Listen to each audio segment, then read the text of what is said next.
Well, hey you alls, come with me as we take a day trip to Portsmouth. First, we need to go to Victoria Station to get the train. First I take the tube, then secure the goods with thread. Then as we're leaving Victoria Station, you can actually see the Battersea Power Station in the background there. Quite an amazing shot if you ask me.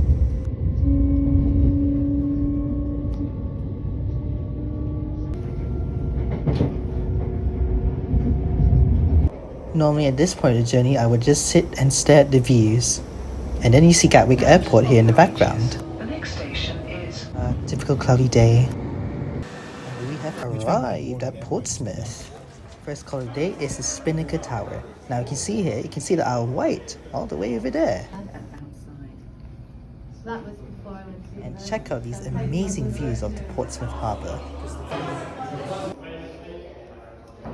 So it's spectacular. You can even walk across on this layer of glass. But don't do this if you're afraid of heights, by the way. Now KL spotted. Now through this door is what they call the Sky Garden here at the Spinnaker Tower. I guess they're trying to imitate the one in London.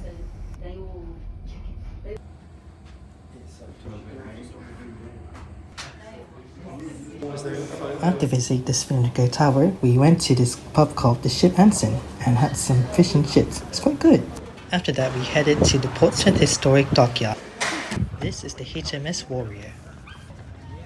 HMS Warrior is a 40-gun steam-powered armour frigate built for the Royal Navy in 1859 to 1860 in response to France's launching in 1859 of the first ocean-going ironclad warship. She had served as a storeship and depot ship, turned into an oil jetty, and was then restored into a museum ship in Portsmouth.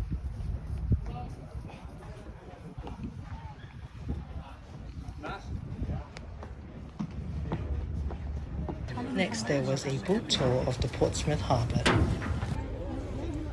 Lee commissioned in 1860. It was built on an 18-inch thick Burma teak frame that after they bobbed the big iron plates onto. The ship was steam-powered as well as sailed. In its day considered so formidable, nobody would dare go anywhere near it. It never even got to fire a shot in anger.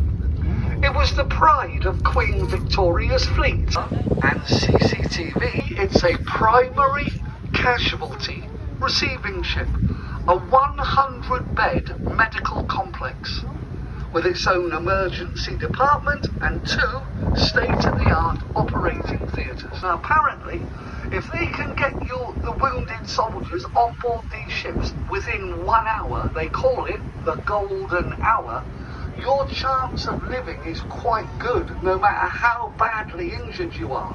Now, one of those ships was a Dutch minesweeper, the other one was a Belgian minesweeper. Now, I don't know whether they were given to the Ukraine or whether they bought them, but once in a lifetime, super upgrade. Look at the guys on the cherry picker going right up to the forward radar. See them over there? Radar guided Gatling guns. They call them Vulcan Phalanx.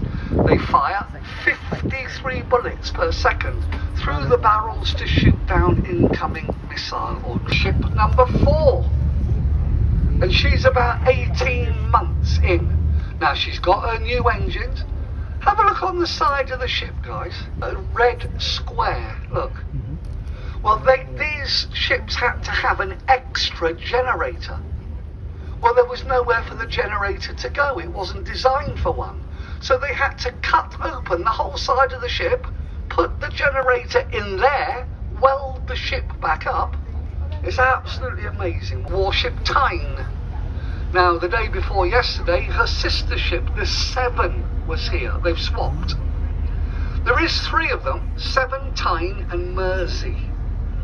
Batch 1 river-class patrol vessels. Hence, they're all named after the rivers. Now, you would rendezvous with that ship right out at sea. It would top you up with fuel. Now, while you were there, you could collect food, water, ammunition, spare parts. Now, the Wave class weren't big enough for the new Queen Elizabeth class carriers. The round stone tower was built by prisoners digging out this end of the harbour. We get them to build it so our guards can stand on top and try to keep some sort of watch over them. They were scattered like ants everywhere, and if they could cause any problems, trouble or mischief, they would. The tower is the end of the Royal Naval Quay, and everything down the bottom is the commercial port called Portico. Portico are the second biggest importer of fruit and vegetables in the UK, second only to Dover. We're here on Whale Island. All of the land you're looking at over here is a huge island, and it was built by hand by prisoners. That's all of the mud and dirt they were digging out of Portsmouth here. There's the castle, straight back coming Portchester Castle. So 285 is documented.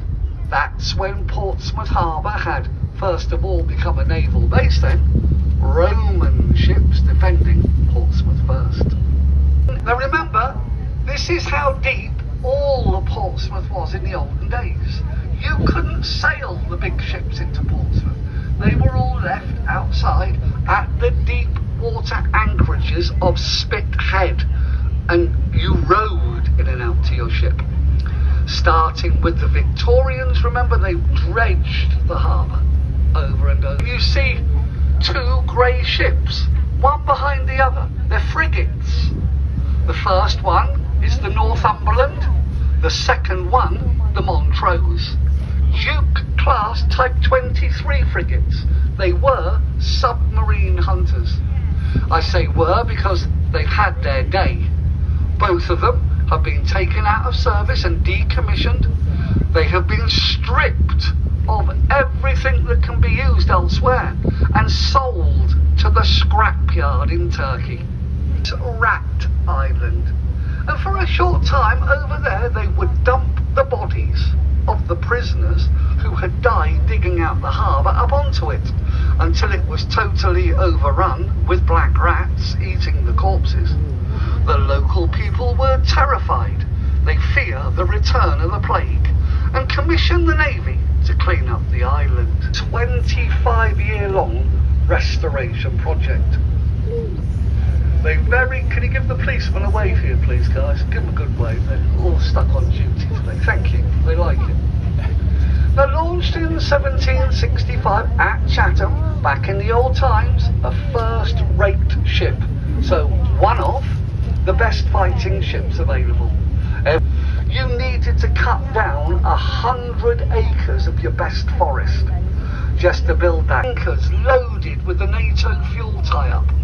The fuel is pumped out of the tanker along the pipes to the massive storage tanks ashore, and once empty, back to Scotland they go to fetch more.